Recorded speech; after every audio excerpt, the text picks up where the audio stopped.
So you want to go into a business without a mask. Oregon says you're going to need a vaccine passport, which is pretty controversial to say the least. Just ask the owners of the Enchanted Forest. There were threats, there was harassment, and this still continues right now. And by the way, if you're citing HIPAA as an argument against proving your vaccine status, well, that's not exactly how that law works. Also, we spend a lot of time talking about solutions, and today we decided to be part of one when our team partnered with Solve to help clean up downtown. And I was tired of people complaining about how dirty it was, so I wanted to come down here and join everyone in cleaning it up today. Here's the story. Good evening. Thank you for being with us. I am Dan Haggerty. This is The Story. I am not in the studio. I am out in the wild, but the same rules apply. All of the things you see at the bottom of your screen, that's the way we want you to talk to us. Use that hashtag HeyDan. Email us at thestory@kgw.com. Why am I outside on this beautiful day with my hair blowing crazily in the wind? Well, it's because today was the day of our Solve cleanup, and the turnout was amazing. Dozens of people, viewers of this show, who are asking us, how can I get involved? How can I help clean up this town? This was what we came up with, and everyone delivered. People showed up today, and this is what they collected. Bags and bags of trash down here, things that have been littered to help make this community the beautiful community that we all know and love so well. Maggie Vespo was here today with us. Dan. Hi. Hi. And so, could maybe give some of the specifics of what we were able to do here today. 100%. So The Story viewers are incredible. We met so many of them today. We had more than 60 volunteers come out here, more than 60 bags of trash as well, which works out to be more than 600 pounds of trash. That's great. They tell us, which is incredible. And again, we had our Story viewers sign up because you talked about it on the show. Also, a ton of your donations came in. They thought they got hacked. So many donations came in after we talked about it on the Story. So enough talking. Let's just show you how incredible today was. We are doing this. Oh yeah. Have you guys done this before? No. Oh my gosh. Good morning. Hello. Here's your bag. Dan Haggerty, really, he's got us the most volunteers that we've had in a long time.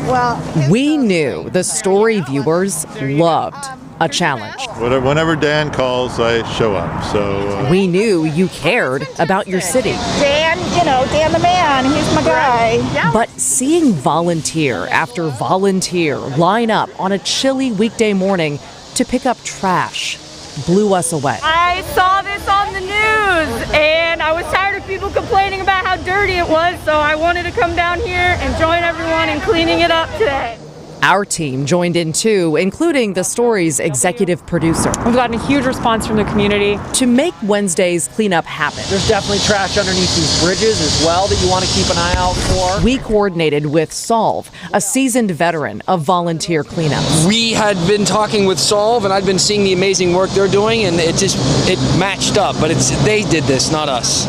It was obvious Portland's trash problem is hitting home for everyone. The only reason we did this is because of the people at home who wrote into us and said, I want to find a way to help. It's therapeutic to hear from people about these things. Like, we cover it and we're affected by it. For Dan, it was also therapeutic to learn we'd be using recycled malt bags to carry the trash. Well, now I can responsibly drink more beer and feel like I'm truly helping society. It is 8:30 in the morning. That was aggressive. And on that sobering note, we were off. 61 volunteers on a mission to clean up their city. Dan and I hit the beach. I would say most of what I've picked up has been cigarette butts, pieces of plastic. It's sad because we have all these geese wandering around and you see them stepping over these things. It's a little heartbreaking. Our producers went inland, as did a lot of people. So it's a bunch of a million little plastic pieces. I think about little kids running through here in the summer and stuff, and I would hate for them to step on it. In the crowd, Oregon's state treasurer, Tobias Reed. Yeah, you feel like you see the trash that everybody else sees. And how does it hit you when you see it? Well, it just feels like we're missing opportunities, and it's not the same community that is so special. And He brought his 8-year-old son, Ellis. a chance to be hands-on it gives us more optimism and hope, I think. This was one of 4 cleanups organized by Solve on Wednesday. The Story volunteers were tireless. They worked for 3 hours. Good job! Eventually, people trickled in and bags piled up. People will go out and they'll say there's not that much trash, but then at the end of the cleanup, you've got this huge pile, and it really shows that there still is a lot of litter to be picked up. The grand total for the Story's Solve cleanup? More than 600 pounds of trash, now gone from downtown. A successful day, huh? Definitely a successful day. Our team was ecstatic. Our viewers are the real MVP. Happy to be able to do this. It's clear Portlanders want to clean up their city, and the Story was happy to pitch in. Yeah, check it out. Isn't it beautiful? We love trash here on The Story, especially when it's bagged all neatly like that. If you saw the video of today and you're jealous, we don't blame you, okay? But you can still sign up for Solve cleanups. All the information is at kgw.com. And we also have a ton more from today on our social media channels. Per usual, use that hashtag #HeyDan. And by the way, speaking of, Dan Haggerty, it turns out, is in incredible shape. Who knew? He already made it back to the studio. So Dan, I'll send it back to you. That shape is round after COVID. Maggie, thank you. Honestly, I cannot say it sincerely enough. Thank you from the bottom of my heart for everybody who has donated and everybody who showed up today. It was so fun to actually meet people in person. We do so much communicating over emails and people using Hey Dan, but to actually look in each other's eyes and speak, it was amazing. And I also want to remind you, all this week, okay, we are asking you to please consider donating to Solve, the organization that we worked with today, who helped put all of that together and help support the amazing work that they do in this community for our environment. It's part of our new Hey Help campaign to give back to the community, like so many of you say you want to do so often. We just want to give you the resources to do it. Open up the camera on your phone right now and point it at that QR code, and it will take you to a donation link, and we are calling it a micro donation drive. So what does that mean? That means that you don't need to donate the $20, $50, $100, okay? Donate $1, donate 50 cents, donate what you can, because with the people who watch this show, I know how many of you are out there who want to contribute. It only takes a little bit from a lot of people to make big, big differences. And we are going to highlight a different cause each week. So if you are out there and you know of a nonprofit, if you know of an organization that is doing great things, but they are in need of support, they need some attention, let us know and use that hashtag, HeyDan. Now, I have some more exciting news to talk to you about. The Enchanted Forest is ready to reopen. Yes, that Enchanted Forest. Yes, this Enchanted Forest. This uniquely magical, local, family-owned Oregon experience that almost didn't survive, remember, this past year. First, the pandemic nearly closed it for good. Something amazing happened. The community came together and raised $350,000 to keep it afloat. The people in this community love it. And then this happened. Okay, just as hope returned, the ice storm hit, and it hit hard. But they rallied again. They made the repairs. And this weekend, look, it has been a long road. Let's hear from the owner about this enchanted day. And yeah, it's been a very, very tough day. Tough day? No, enchanted day is what she meant to say. I mean, what could have possibly happened now? I mean, how bad is their luck after everything they have been through? I mean, what is keeping families from enjoying this park? And this family from making a living running it? 2 words: vaccine passports.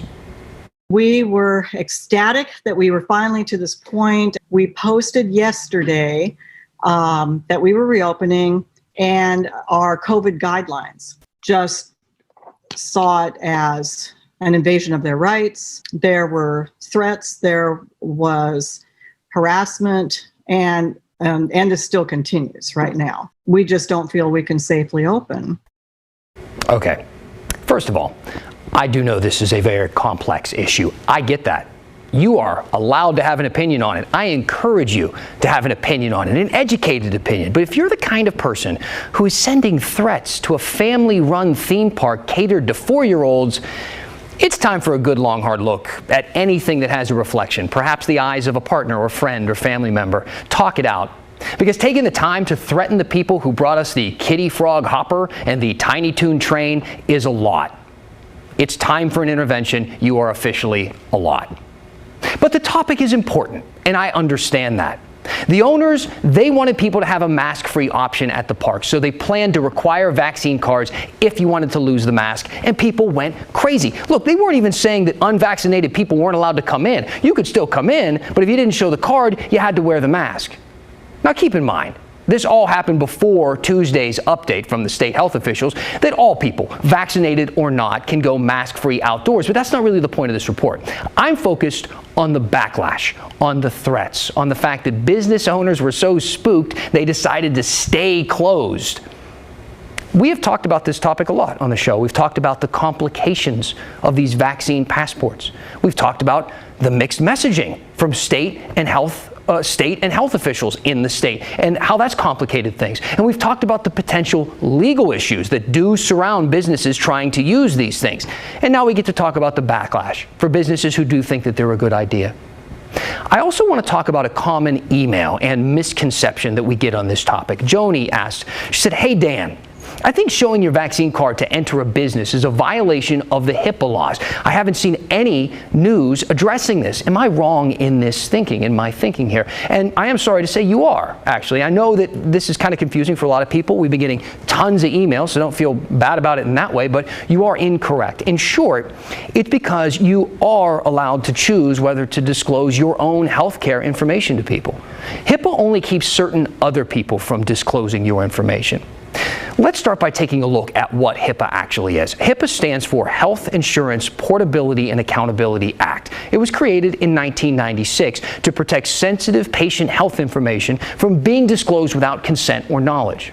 That means that certain organizations are just not allowed to tell people about your vaccination status without your consent. But most businesses are allowed to ask you directly, and it's up to you whether or not you want to answer their questions. Also, HIPAA only really specifically applies to certain entities like health providers or healthcare plans, but it does not apply to most other private businesses. The Oregon Health Authority addressed this when they announced the change to the mask guidelines last week. For an individual who voluntarily declares, either as a customer coming into a business or as an employee, that they're vaccinated and don't want to wear their mask, and then show the vaccination status, that is not a violation of HIPAA or privacy, as they're voluntarily disclosing that information. I know this is a unique discussion, but this is something that you've probably already encountered in your life. You've probably chose to disclose vaccine information before for other vaccines, like when you go to school or if you travel internationally. Those aren't HIPAA violations, and neither is a restaurant asking for your COVID vaccine card before you come in for a burger. Remember, these are private businesses. You don't have to go. If you don't like the vaccine passports at the Enchanted Forest, just don't go. Build your own giant shoe. I know it's a divisive issue. It's certainly a divisive issue. And there are plenty of vaccinated people who still think that these vaccine cards infringe on our rights, and legal experts who think that they are a lawsuit waiting to happen. And honestly, there are compelling arguments on both sides, which is why I always want to end these pieces with some discussion of things that are indisputable. Like the fact that if you get your vaccine, you are much, much, much more protected from the COVID virus. I've mentioned it on the show before, and it's worth mentioning again. The Cleveland Clinic published a study last week that showed over 99% of people in 2021 hospitalized with COVID were unvaccinated. The people who are getting really sick, the people who are dying, are unvaccinated.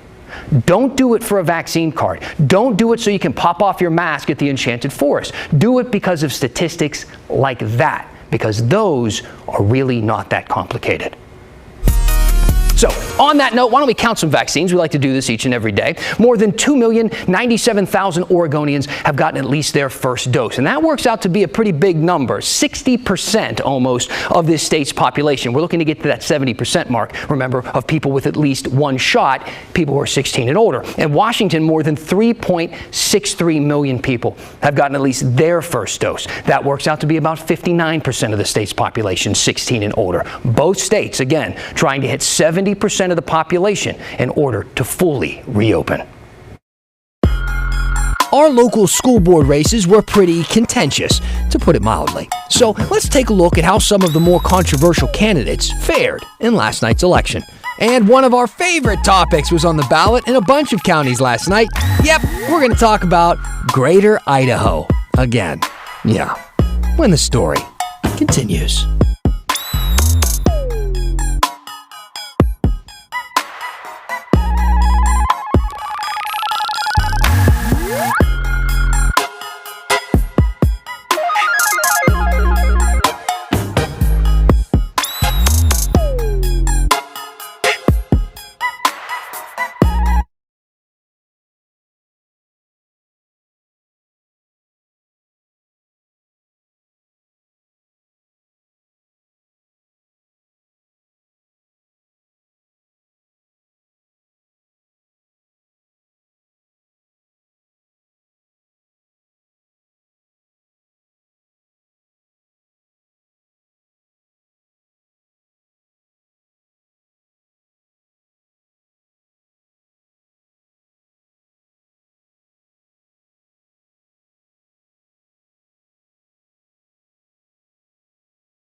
'61 viewers who were showing some pictures of our solve cleanup this morning. 61 story viewers showed up. We picked up 600 pounds of trash down at the waterfront in downtown today. Thank you so much for everybody who was involved in that. Thank you for all the tweets and emails that keep coming in during the break. I was just looking at a few of them. People already recommending other organizations that we should be paying attention to for our Hey Help campaign as we ask for these micro donations so people can lift up some of the organizations doing really great work here in our community. Now, if you are new to the show, welcome. We love our new viewers, let me catch you up a little bit on some of the things we've been doing over the past couple of weeks. See, we have been talking pretty extensively about school board elections that happened yesterday. I know that doesn't sound that exciting, but it is. Stick with me here for just a second, because a lot of those races here in Oregon and really across the country have gotten very politicized, which is a little odd because these are meant to be nonpartisan positions, which for the most part are also unpaid. But this spring, groups on both sides of the political spectrum work to get their candidates on local school boards. And it's because school boards control, well, a lot, like where a lot of the money is spent, sometimes millions of dollars, as well as policies that school districts take on. When we asked all of you at home what races you think we should be considering, you proved to us that you were interested in this, and you answered big time. So let's take a look at some of the races that we followed after you asked. We told you about this guy yesterday. Witnesses say the man in the blue shirt is Joe Demers, a far-right conservative who ran for the Gresham Barlow School Board. They say Demers tried to reenact the murder of George Floyd at the Gresham Farmers Market. Yikes. Joe Demers lost his race last night. Shocking. Carla Peluso took that seat instead. She's a former state rep and the first woman to be the chief of Gresham Police. Now, in what Portland Monthly called the strangest election in America right now, the Portland School Board Zone 4 race between the pastor, the teenager, and the conspiracy theorist, and it was the pastor, Herman Green, who won this race by a landslide. Green is a pastor and at a North Portland church and a community mentor. Another interesting race is the Sherwood School District Position 4. That's been held by Oregon Health Authority Director Patrick Allen for 8 years. He was actually the board chair, but he has now been unseated by Duncan Yang-Oro. He campaigned on a promise to reopen schools and raised twice as much money as Allen, with thousands in contributions from Republicans and conservative PACs. In the Beaverton School District, conservative candidate Jeanette Shada lost her election.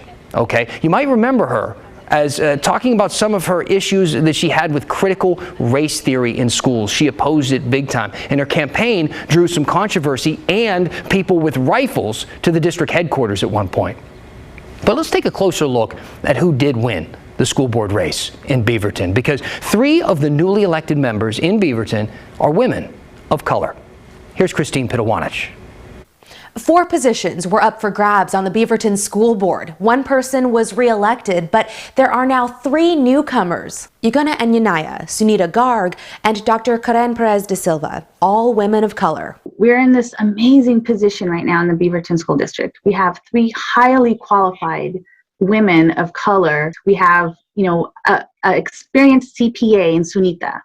We have we have a lawyer in Ugana. We have a doctor in education in in me. Dr. Karen Perez de Silva says despite her many years in education, she never thought about being on the school board until recently. I never thought I could. I hadn't seen people that look like me that were represented in our school board. De Silva's volunteer campaign manager, Stephanie Welgan, says in a school district with over half of its students being people of color, there needed to be more representation. We were all teachers with Karen at Barnes Elementary School, and we watched her and other, people of color come up in our school district and then see them get passed over for leadership, honestly. That you don't see a lot of folks running or even volunteering or frankly campaign managers that are from communities of color. That's Chrissy Ergiza, Sunita Garg's volunteer campaign manager. When kids can find somebody who can understand where they're coming from, what their experience has been, it helps them to feel comfortable with their skin.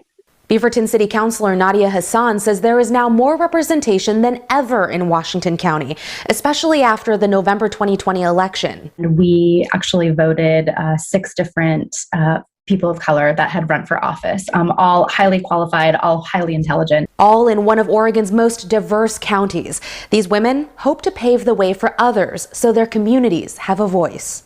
I hope that it would inspire others to do the same. It's not about being a person of color or white. It's about what are we going to do for our community and what perspectives do we have at the table. So we did try to get in touch with Ugonna and Yanaya, but schedules just didn't line up. Of the 7 Beaverton School Board members, there will now be 3 women of color, plus an existing board member who identifies as Native American. So a lot of perspectives represented on this new Beaverton School Board. Christine Pitawanich, KGW News. Thank you to Christine. So besides school board races, people also voted on a bunch of local county measures last night, including one that has gotten a ton of attention. Remember the Greater Idaho movement? Quick refresher if you don't know what I'm talking about. A group called Move Oregon's Border for a Greater Idaho. They want to expand the state of Idaho into eastern and southern Oregon and a bit of northern California. Why not? Take a little bit of both. This is the proposed map that they have, all right? The group feels more aligned with Idaho's conservative politics. So instead of moving to a neighboring state, just move the lines. That's what they want to do. They've been trying to get individual county commissioners in Oregon on board with this idea. And one way of doing that is creating a ballot measure that would require their commissioners to actually seriously discuss the idea of joining Idaho. So last night, voters in 5 counties decided, yes, let's have our commissioners discuss this. Baker, Grant, Lake, Malheur, and Sherman counties all voted for it. They joined Union and Jefferson counties, which voted for similar measures in November.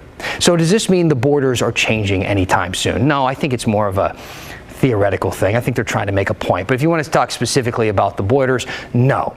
Again, these ballot measures are just requiring a discussion about the idea. To actually make that happen, it would first require approval from the state legislature. Good luck to them agreeing on that. And then approval from Congress. Good luck on that one too. But we'll keep you posted on any new Greater Idaho developments. All right, keep sending in your questions and your comments. Use that hashtag #HeyDan. I'm going to read a few as we finish the story right after this.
To kick off our Hey Help campaign, we partnered with Solve this morning and we cleaned up trash at Tom McCall Waterfront Park. There I am with Maggie, getting our hands dirty. We were out there, we met a lot of good people. Carl Keener emailed me and said, hey, this morning while we were wading through goose poop and picking up cigarette butts, yeah, there was a lot of that out there.